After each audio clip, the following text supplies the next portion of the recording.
Well, hello there. Hope your first week was successful, got better every day. I know that for a lot of us, it's been kind of hard to getting used to the new life of COVID at school. But overall, I think you guys are doing great, and just make sure that each day is that much better and keep setting that bar high for all the other freshmen, sophomores, and juniors. Thanks for all your hard work, guys. So for today, September 4th for Red Day and 8th, Tuesday the 8th for White Day students. We're hoping to be able to review the summative assessment process and receive some information that will set me up for success because next class we are going to be having what's called an SDL, which is a summative demonstration of learning. We'll get into that. So don't worry about what it is right now. We're going to be getting into it very shortly. For now, though, I do want you to, in your Econ notebook for today's date on a new page in your Econ notebook, go ahead and answer those 3 questions. Hit pause and then resume when you're ready. There's a learning objective for today. So in our Econ notebook, this is something that, like I had said previously, you are going to be able to use that Econ notebook for quizzes and tests 9 times out of 10. So please have a vocab section of your notebook, which is actually going to be in the back of your notebook. So on the back page, you can just put it really big at the top, vocab, or whatever method of organization works for you, but just make sure you have a section of your notebook that is dedicated to vocabulary, terms, etc. Here's our first term. It is SDL, Summative Demonstration of Learning. So please make sure you're getting this in your notebook. Hit pause if you'd like. I'm going to say it out loud too. It is a complex demonstration of student achievement that requires the application of knowledge and skills on one or more performance indicator. The process and product are authentic to ensure relevance to student and prepare them for success in college, career, and community. So it's kind of a fancy way of saying a summative assessment, but the difference is that it's not just a paper and pencil test, and you'll find that out pretty quickly. It's not something that 9 times out of 10 you're going to be able to do in the form of a multiple choice or true false or kind of what you may have come to understand as being like a summative test. It's going to be more relevant to you, hopefully, and you're going to have more choice in the matter. So there was a question on the warm-up that said, in the past, what degree of choice have you had on summative assessments? So depending on what you said for that, I'm sure it's been different depending on the teachers that you've had, but with summative demonstrations of learning in an econ class in particular, there is going to be quite a bit of choice as far as how you demonstrate your learning. Okay. Another vocab word is performance indicator. We also call them PIs for short, so make sure to get that also in your vocab section of your notebook. Performance indicators, or PIs, provide descriptions of the essential skills and knowledge students must master in order to be proficient in the standard and are measured using common scoring criteria. Scoring criteria are used to measure student proficiency on PIs at a specific point in time. So scoring criteria is like a rubric. So anytime that we have a summative demonstration of learning in SDL, you're going to be given scoring criteria as far as like if you're proficient, this is what it will look like. And if you're emerging, so it's got all the different levels of proficiency. So if you're not proficient, then it'll say, what you need to do to be able to move up to proficient, etc. So that's your rubric. Tomorrow, like I said, we're going to be starting with our first SDL. Here's the prompt.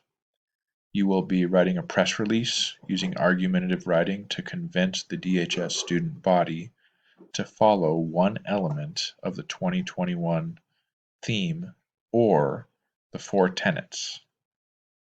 So again, you're going to be writing a press release to convince the DHS student body to be able to follow these items. You can just choose one element from those two things, either the theme or the 4 tenets. Some of you may be asking, what are those things? All right, well, let's talk about this, guys. So, here are the 4 tenets and the 2020-2021 theme. I'm going to put myself over here. So, the 2021 theme is right here. This is courtesy of Mr. Hurl. I'm not going to plagiarize Mr. Hurl, that's from him. Flexibility, resilience, and grace. So if you'd like, you can focus on one of those words. What does it look like? What does it look like at Durango High School? Why is it important to be able to follow it? So remember, this is argumentative writing where you're convincing somebody to be able to do those things. So you can choose either flexibility, resilience, or grace. Or here's the 4 tenets over here. So you can focus on one of these 4 tenets. So if you'd like to do focusing on wearing a mask, watching your distance, washing your hands, or personal responsibility. So you can also focus on one of those 4 things. And remember, we're doing a press release. Well, you might say, what is a press release, Mr. Foster? Well, you might want to get this down below your warm-up for today in your notebook, because this is what a press release is. This will be helpful for your SDL next class. A press release is an official statement that's delivered to members of the news media, or in your case, to members of your school, for the purpose of providing information, an official statement, or making an announcement. So the only slight modification on our press release is specifically you're going to be trying to convince the student body of a specific thing. So it's going to be argumentative, where you're going to be saying, like, you need to wear a mask. You need to have resilience. Let me go back on that other one. You need to have flexibility, grace, any of these items here.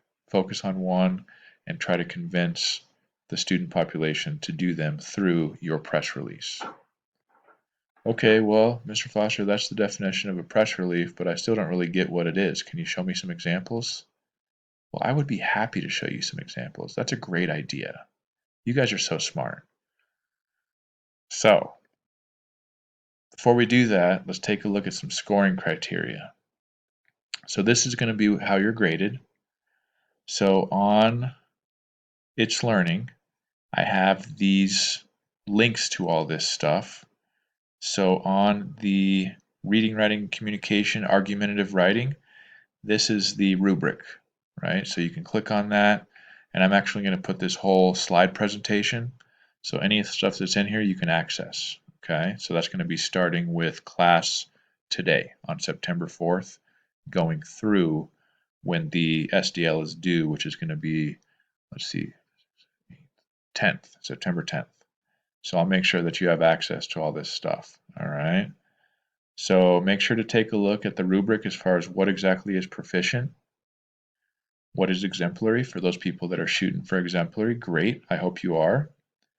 And if you're developing, that's still okay. And we'll talk about also what the equivalency is as far as like your percentage if you are either emerging, developing, proficient, or exemplary. So we'll also talk about that as we go through this. Probably on Wednesday and Thursday, we'll talk about some of that grade stuff, okay? Here is the detailed version.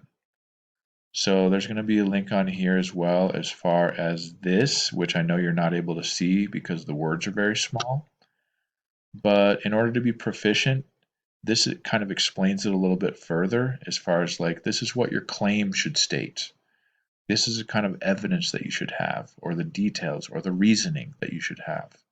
So it goes into those really concrete and specific details as far as if you want to have proficient high school level writing for argumentative writing, this is what you need to have.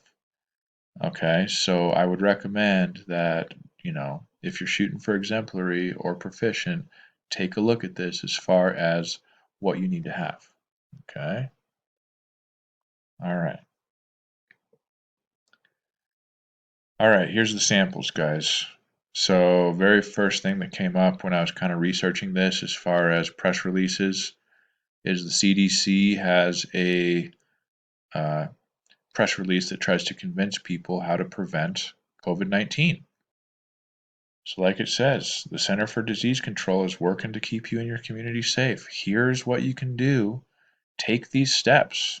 Please do it. I'm trying to convince you to be able to stop the spread of COVID. So this is a perfect example of argumentative writing in the form of a press release. Okay. Here's another one.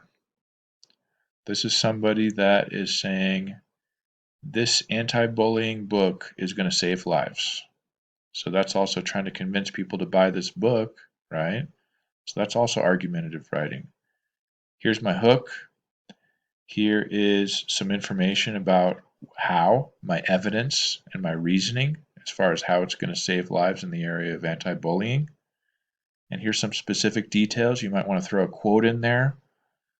Here's the contact information, right?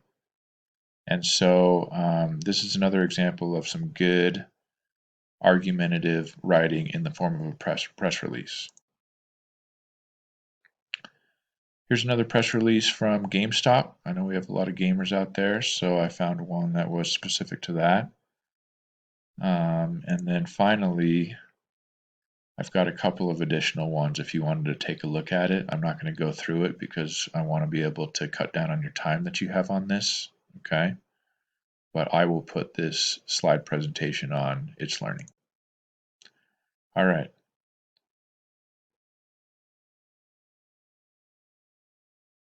Okay, so I have a sample format as far as if you are trying to figure out how to get started, you're welcome to use this format as far as how to structure your press release. So you can even just copy and paste this into your assignment. You're welcome to do that. And that's at least, what I will do. I'm not going to say this is exactly how to do argumentative writing. This is part of the process of the beginning of the year. I want to see how you are as a writer. So more than anything is to kind of build on last class's conversation to get a baseline as far as that kind of stuff, how you are in writing. But I will give you this as far as a suggestion of how you might want to format your press release. Last but not least, guys. So we have an exit ticket. It's on It's Learning. I have it right here as well. So I have a link that is also on It's Learning to the social studies and reading writing PIs, performance indicators. So I do want you to take a little bit of time. It's not just a 1-minute exit ticket. It's going to take a little bit of time to be able to go through social studies and reading and writing, because we are a reading and writing class, even though it's listed under Econ and social studies, and answer these questions. So there's 4 questions, but here's what's cool. For this one, what I'd like you to try, if you want to just write it down by typing, that's okay. But if you want to kind of get creative, try to do an audio recording on It's Learning. So you'll notice on the bar that has all the buttons, there's one that looks like a microphone, and you can just literally just record your voice. Okay, so instead of having to type it all down, you can just record your voice. Don't need to write stuff. Just go through number 1, 2, 3, 4. You can do a video recording, you can do audio recording, or you can also take a picture of yourself writing down, not of yourself, but take a picture of your notebook with the written answers to this number 1, 2, 3, 4, and then attach that as an attachment and do that as your answer instead of actually like typing it in, right? So if you'd like to kind of experiment a little bit with It's Learning, you can check out some of those features so you don't always have to type in the answers to everything. And let's make sure we're doing that exit ticket before next class. Okay, it will be worth 10 points for formative, just like all of our exit tickets so far. Thank you guys very much, and yeah, I'll be seeing you soon.